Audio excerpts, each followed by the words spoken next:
Hi, God bless you. My name is Belkis Dimaren. I'm here to share a little thought on a few things that are going on lately.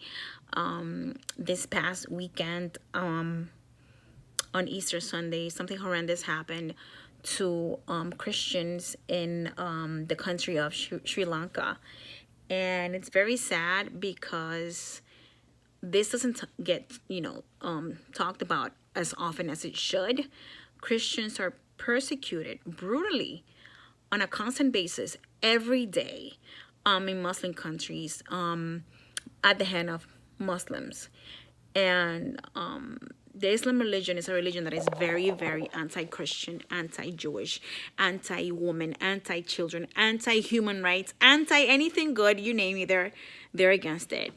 And I think it's very scary to think that you have people defending Islam and defending that ideology that has killed so many innocent people. And I think it's very dishonest when people get on television and say, no, but, terrorist attacks don't represent Islam or Muslims. But if terrorists don't represent quote unquote Islam, then how come in Muslim majority countries, people who are Christian, who are Jewish, who are of other faiths, they're not allowed to carry out their faith. They're not allowed to have churches. They're not allowed to worship as they want to. And actually, if a Christian even says, I believe in Jesus, they could be sent to jail for blasphemy laws. Their families could get killed. Their daughters get raped. And it's very dishonest. And it's very, it's a flat out lie to say that terrorist attacks don't represent Muslims.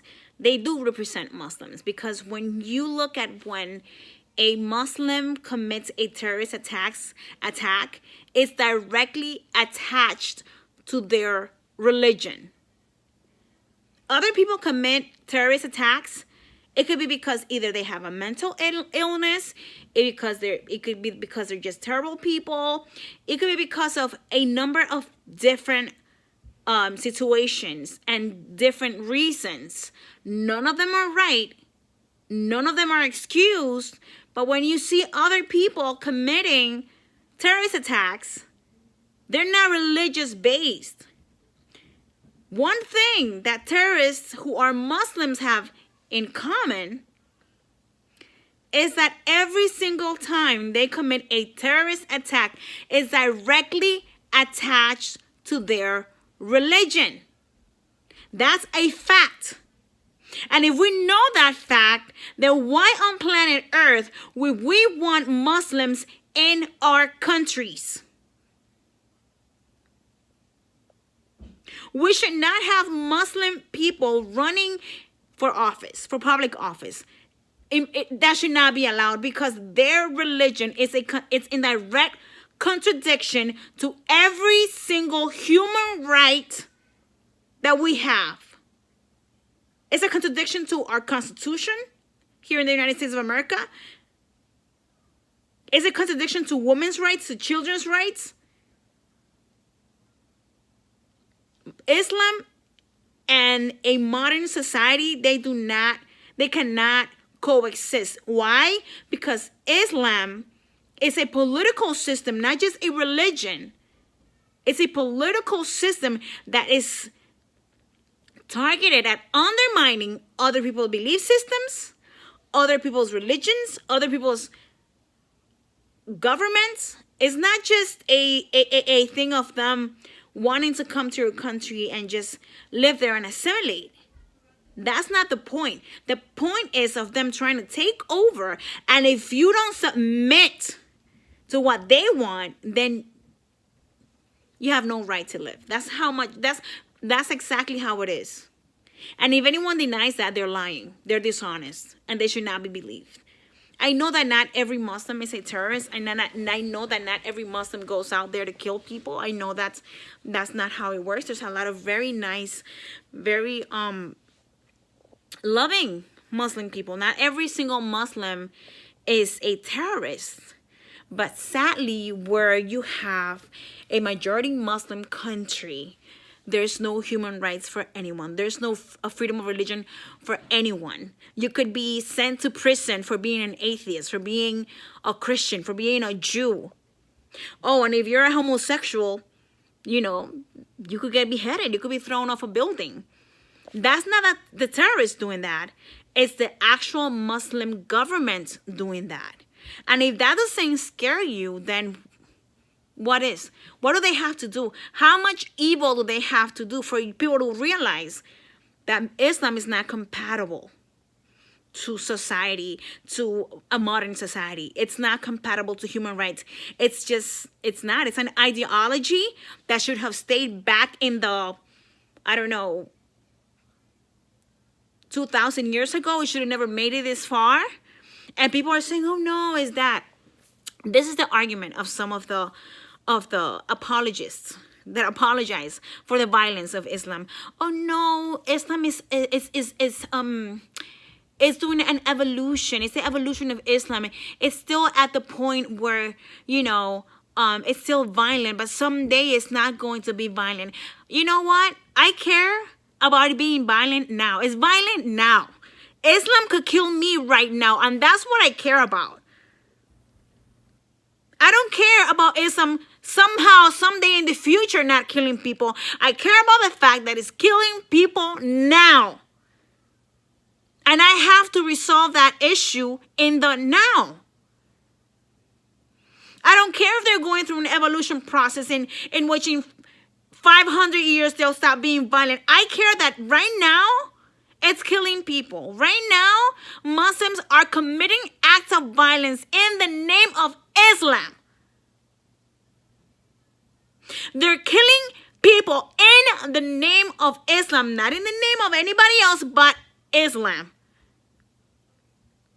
And every single time you people apologize for them, you're just fueling them. You're just feeling the hate. Don't apologize. Don't pander to Muslims. Don't give them more power. Don't give them, don't give them more of a voice. They have no voice. They shouldn't be able to stand up and say anything. They have to shut up and go back to, just retreat from our politics, because Islam has no place in our country. Islam has no place in our policies or our politics. It just doesn't. And that's the reality. If you're a Catholic, if you're an atheist, if you're agnostic, if you are whatever you want to believe under any Islamic system or of governance, there's no place for you. You either conform to their religion or you basically just die. They either kill you or send you to jail. You have to shut up and you have no rights. And I don't understand how people defend that religion so much. How could people call themselves feminists and at the same time advocate for Islam? It makes no sense whatsoever. Islam is anti-woman, anti-children, anti-human rights. Come on. Let's be honest. For our own sake, for the sake of our children, for the sake of our people, of our children, of our countries, let's be honest. And if you're anti-Islam, or if you don't like the Muslim or Islamic religion that makes you racist, that's a lie, because Islam is not a race. And let me tell you something. The most diverse group of people are Christians. Let me tell you that. There are Hispanic Christians, there are Black Christians, there are white Christians, there are Asian Christians, there are Arabic Christians, there are Jewish Christians. Christian people are the most diverse group of people. You will find Christians all over the world, and we speak so many different languages. The most diverse, loving, caring group of people that you ever find are the Christians. We're not the racists. We're not the ones going around killing people for converting out of Christianity. Muslims are the ones who kill people when they leave the religion of non-peace, because there's nothing peaceful about Islam. So let's be honest, and let's not walk that dangerous path that so many countries have walked.